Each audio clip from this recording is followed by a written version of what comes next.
What's up, YouTube? It's your boy Chris. Welcome back to another brand new video, twin. You see what we got going on, man. I don't know how many days it honestly been, but hey, we back better than ever, twin. You see what we got. Game 7, the moments that changed NBA history.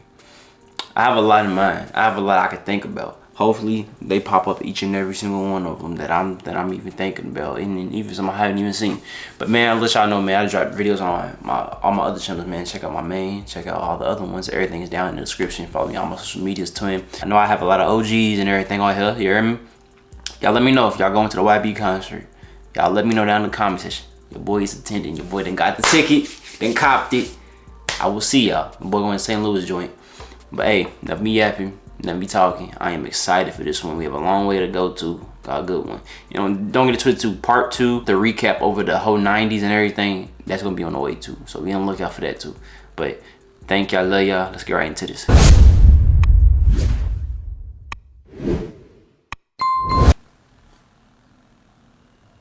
The butterfly effect.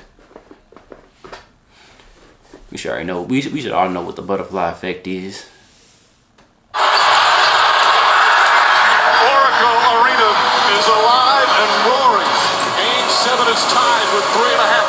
Hey, pause. Let me tell y'all this. 2015-16 Curry was the best Stephen Curry of all time, in my personal opinion. He was a killer. Like, that was when he was a real life killer. Like, he did not care who you was. He was gonna get a bucket on you.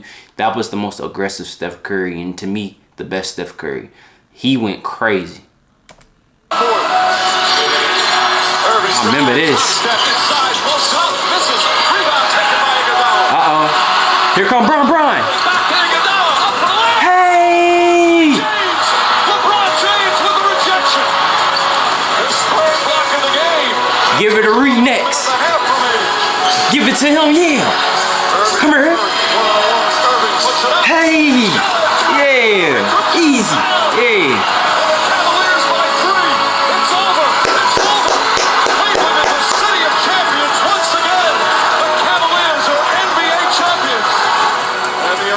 LeBron James, who delivers on his promise to come home and bring a championship to his beloved hometown. That's dope, man. Cleveland!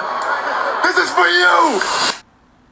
This game is seen by many to be the greatest Game 7 in NBA history, quite possibly the greatest game the NBA has ever had. And to be quite honest, there are many reasons for that and factors that made this game of this particular series a legendary moment. The drama, the suspense, the storylines. A player who came back home to fulfill his promise and win a championship to the city of Cleveland found himself down 3-1. And many seemed it to be impossible to even come back to a team that during that year was on the hunt for greatness and went 73-9 with the first unanimous MVP. A series that had a lot on the line, with the end capping off in the most poetic way. And that game stamped its place in NBA history and changed a lot of things after that moment. Throughout the entire span of the NBA, there has been 151 Game 7s. Each Game 7, whether that was in the first round or the NBA Finals, all meant something and had importance. There have been many that have gone down in history as some of the greatest battles between two teams, where upsets have happened, hearts were broken, and some changed the course of history. 2016 will seemingly be the greatest Game 7 of all time, but that game alone is not the only one that had a legendary moment. So that begs the question, of all the Game 7s that has ever existed in the NBA, what are the others that had a defining moment in NBA history? Oh, that's a good question. The other one.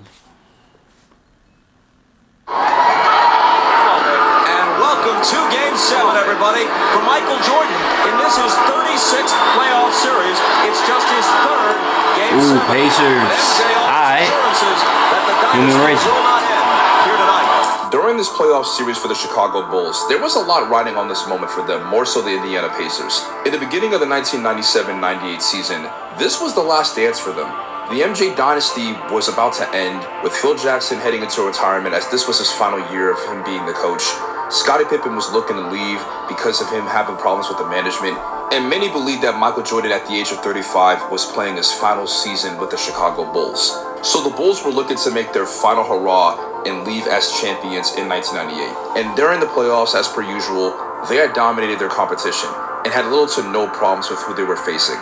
But that was until they ran into the Indiana Pacers. Led by Reggie Miller and coached by Larry Bird, This was a hard-fought series from both teams, and it was one of the toughest challenges that the Bulls had faced throughout their entire dynasty. If I had to pick a team that gave us the toughest time in the East, Indiana was probably the toughest outside of Detroit. They were tough. Every time I go in that fucking game and come out, I got a new scratch. It became personal with me. That series with Indiana was the hardest playoff series we had. They were big, they were strong, they were physical. In Game 7, the Pacers had the Bulls on the ropes for most of this game, and this was on the Bulls' home floor. They had their number until there was a play where a jump ball would determine who would walk away with the game. And what happened next is what sealed the deal. Loose ball tipped out to Pippen. Kerr can't tie it. Bucket. Pippen. 5 on the shot clock. Michael dumps it off to an open Longley. And the Bulls have a little bit of breathing room. Pippen driving. Throws him the Oh, I don't know how he got that one. Ooh, good shot, Pippen. They look for Spencer. And comes up with the steal. And on the finals. 6th time in 8 years for the Chicago Bulls. This was by far one of the most important games during the 90s because it marked the potential end of an era, and if things could have gone differently, Michael Jordan would have ended his career with a loss rather than one of the greatest moments in his career, and most importantly, the Bulls dynasty would have ended right then and there, as everyone would have left after 98. Especially for Phil Jackson, as if they had lost, we may have never even gotten the Kobe and Shaq dynasty that was the Los Angeles Lakers. That's crazy. However, the Pacers were not the only ones that were a game away from dethroning a dynasty. Many teams have tried, but this particular team was one game away. Bro, CP3 got hurt. Oh my gosh. If Chris Paul never got hurt, twin, I'm telling you, James Harden and Chris Paul, they would have had a ring. The during 2018 were on the hunt for their 3rd championship in 4 years. And this was their 2nd year with the newly acquired Kevin Durant on the roster, which the year prior, they would dominate the entire competition and defeat the Cleveland Cavaliers in 5 games and would stamp their names in history as one of the greatest teams. I don't count KD and Warriors. That's one of the most OD teams in history, in my opinion. That, man, KD, and I don't lie to around this time. I done said it before. KD was the best in the league. Like, come on now. Ever assembled. They were seen as untouchable, and no one could challenge them to dethrone them. Over the offseason, many teams assembled and teamed up to try and combat and contend with Golden State, but many still saw them as the heavy favorites. That was until this team became a huge threat to the Warriors' chances at repeating. Harden steps back, fires. Well, he's more than that. Oh, no, he did. What a play. That was Clyde Drexler. Had nothing to do with that. Oh my, look how skinny Joker is. Slim. James. Putting on a show. Capella finishes it off. The Rockets, this Chris Paul, James Harden pairing, this is a real external threat to the Warriors. The Houston Rockets and the Golden State Warriors in these Western Conference Finals, it's going to be Ali and Frazier, and they will slug it out. Both teams had prior history to one another as they faced twice in the playoffs, and Harden was sent home in both years. But this season felt very different. The atmosphere was different, and for the first time, Golden State had a team that instilled a lot of fear. Many looked to them as the ones to beat the unbeatable. Both teams would finish top 2 in the Western Conference during that season, and they would basically beat every team in the 1st and 2nd round leading into the conference finals. The fans knew it, the media knew it, and they knew it as well. Man, we won 2 championships in 3 years. We're not about to run off talking about how bad we want to play somebody. Like, we want to win another championship. And it don't matter who's in the way of that. If you in the way. Damn, nigga, I ain't gonna lie, your shoulders is big as hell, dog. Bro, this jacket is ginormous, gang. Like, that is a big jacket. I ain't trying to even be funny on no playful play. Like, I'm serious, that jacket is big. Man. Way of that, then you happen to be in the way. However, we got them. Muscle up, man. I'm gonna get mine. We'll get to it now. Yeah. We got a goal. Whoever's in the way of that goal, I don't know what it is, bro. got to see us. The series between both teams was very chaotic and the stakes were high. Houston was giving the Dubs a hard time and making them look human, and they were on the verge of going up 3-2 in the series. And it looked like they were in the driver's seat, but it came at a cost towards the end of Game 5.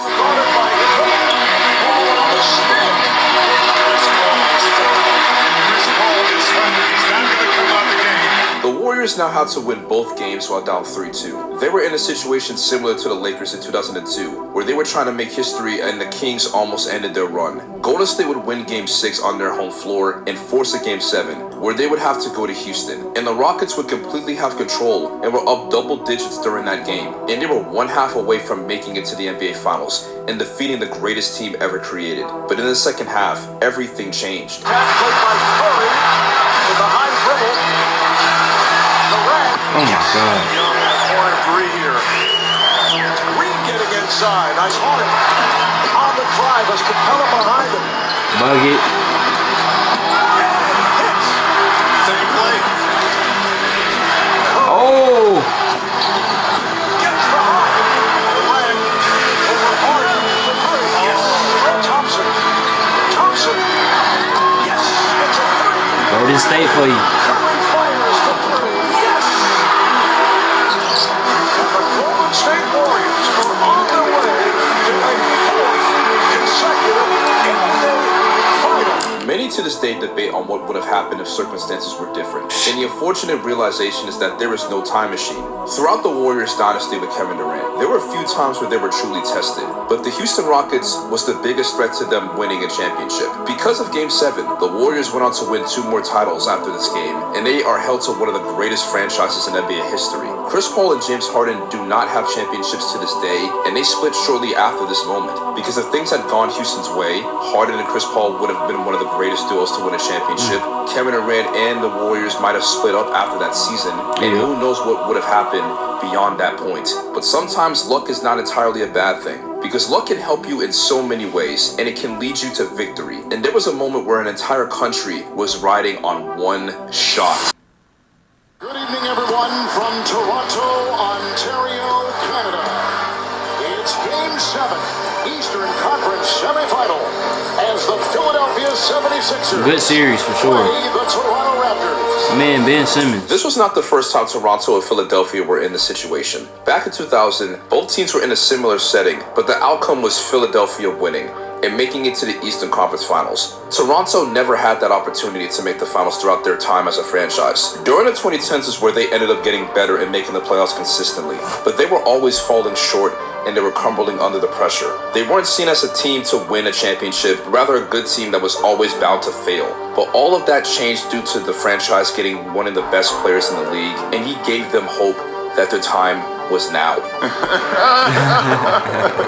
Toronto was now a team that was taken seriously, and they were looked at as real contenders in the East. Alongside Kawhi Leonard, the Raptors had a championship-level squad. The Raptors would make the playoffs as the second seed in the East, and they would make it past the first round with ease. But they ran into a team that potentially was better than them, the Philadelphia 76ers, that had Jimmy Butler, Ben Simmons, Tobias Harris, and of course, Joel Embiid. This was a series that would be the ultimate test for Toronto. Kawhi Leonard showed his leadership and was playing at a high level, but so did Philly, and they were responding to what they were throwing at them. With the series tied at 3 apiece, they would settle the final game in Toronto in a sudden death Game 7. And this would be one of the most tension-filled games. No team had a large lead, but it got very close in the last couple of minutes in the fourth quarter. 43%, Raptors at 36%, and Leonard. Not him. Out to Redick, off the screen, 1-2. J.J. Redick. Oh, man, I forgot they had JJ on that squad. 3, Leonard. Good! What a shot! 39 for Kawhi Leonard. Stolen by Lowry, 2-1. Siakam. Who's got finish? 2-point game. Here comes Butler. Layup is good. He ties the game. 4.2 to go. Knifing his way, Jimmy Butler. It's off to Leonard. Defended by Simmons. Is this the time? At the buzzer. No good. It's blocked by Pierce.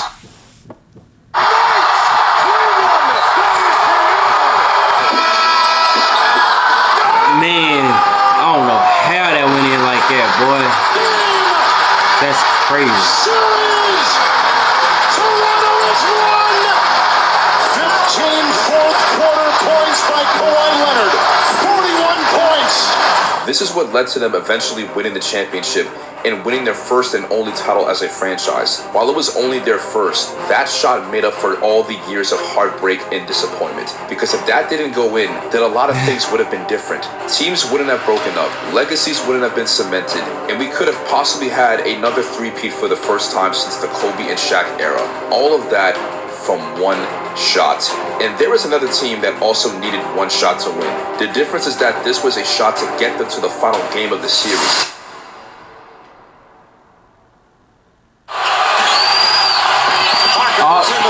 I ain't gonna care. I know we say Cavs and Warriors, but like this Heat and Spurs, that I don't know, twin. This might be the best matchup between the teams. I ain't gonna lie. Them two, bruh, classic. I can still sit and watch all the games. I can still do it, bruh. Shot is good. Tony Parker. Like, it was great basketball being played. Spurs regain the lead. This was a shot that brought the lead to 5 for the San Antonio Spurs. They were up 3-2 in the series, and they were 30 seconds away from dethroning the Miami Heat and potentially breaking up the Heatles for good. To further explain, throughout this series, the Heat looked lost against the San Antonio Spurs system, and they were running circles around Miami, and they had them right where they wanted them. Heading into Game 6, there was a lot riding on this moment for Miami, because the Big Three looked very abnormal heading into that game.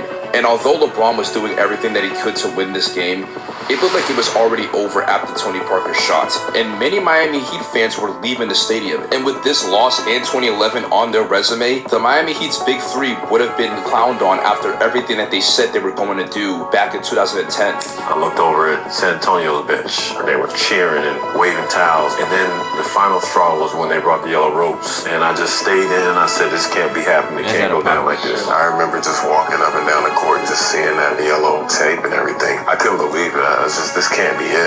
But the Spurs still have to close it out. And even though Miami's chances were little to impossible, all they needed was one chance to come back. Off of Wade, you don't come off another three-point shooter. James catches, fires a three, way off. Hey, he shot that hard as hell. Back out to James, another three. It's good. James knocks it down. 2-point game with 20 seconds remaining. Has to get it in. Finds Leonard. Leonard fouled by Miller, who did a good job That was a fouling great right foul. away. Foul him quick. That's why free throws matter. A lot of pressure on a 21-year-old in his first NBA final. Whoa, he was my age. Wow, hold on. This game was really my age in the NBA Finals. Wow. Never mind. That's a lot of pressure right there. I ain't gonna lie. But I ain't gonna lie too. And I'm being honest. If I would really hoop though, I could see myself really made it. I can. Attack the rim. They're not going to come off a three-point shooter. You can score quickly. 21 though? Wow. And he goes for the three right away. Here we go. Just attack the basket. Swing it back. Catches, Pull. puts up the three. Brick City. Won't go. Rebound Bosh. Shout out Bosh. Out to Allen. His three-pointer. I was in my bed watching this. Little boy. Tie game with 5 seconds remaining. Sitting on the bed. Spurs do not have Man. timeout. Crazy. But the officials are going to review to see if Allen was behind the line. Green trying to get free. Cross-court pass to Green. Green blocked by Bosh. Game over. There'll be a Game 7. Welcome to Game 7 of the NBA Finals. It's only fitting that these two teams, the two very best in the NBA, after battling for 6 games, have it come down to one final game to decide who will be the NBA champion. He's had that unbelievable start. And comes up with a steal here. Duncan, you rarely see this on a fast break from Miami. Low pass, Parker able to get it. Layup blocked by Bosh. There's some guys like Dwayne Wade who looks energetic. And one. Man, James. I like the rhythm Wade is playing. Ginobili with it. Yeah. It's vintage Manu Ginobili. Wade's going to put up a 2-pointer. Knocks it down. Can't sleep on Ginobili. Leonard, count it, and a foul with Kawhi Leonard. Wade fakes, pulls up. It's good. James can Gets it out the corner. Battier puts it in. Bro. 5 for 5 for Battier. That's only his 5th three-pointer of the playoffs. Nice entry pass to Duncan. And the Spurs regain the lead. Shot clock at 5. James puts it up. Knocks it down. James will try another three. Puts it in. LeBron James, 4th three. Oh, Drake there too. Ginobili. Kawhi Leonard for 3. Puts it in. 2-point game with 2 to play. Inside Duncan. Across the lane. Duncan misses the tip. No good. And knocks the rebound. And they're not going 2 for 1, it doesn't look like. James pulls up. Puts it in. Man. 4-point lead. He said, hey, he said, forget it. I got it. For LeBron James. Final seconds. What a finish. It's back-to-back titles for the Heat. The 2013 NBA Championship resides once again in Miami. LeBron James earns his 2nd ring as the Heat repeat and secure their 3rd championship in franchise history. In a perfect world, this would have never happened. The Spurs would have won and dethroned Miami, and they would have possibly had gone back-to-back in 2014. Tim Duncan could have possibly had gone 6-0 in the NBA Finals and possibly be brought up in the GOAT discussion. But Miami proved that when you are faced with adversity, it reveals who you are in that moment. Yep. And they proved that they were worthy of being champions in Game 6 and Game 7, especially Game 7. Because of this, Ray Allen has the greatest moment of his entire career. The Heat's Big Three proved that they can win multiple championships. And this is where LeBron truly stamped his legacy. While it may not have been his first championship, this was the championship that started it all for his case as the greatest player of all time. And for this player in particular, this was quite possibly their last go at winning a title to make their case as one of the greatest players of all time. While we did not know it at the time, this is what cemented his legacy.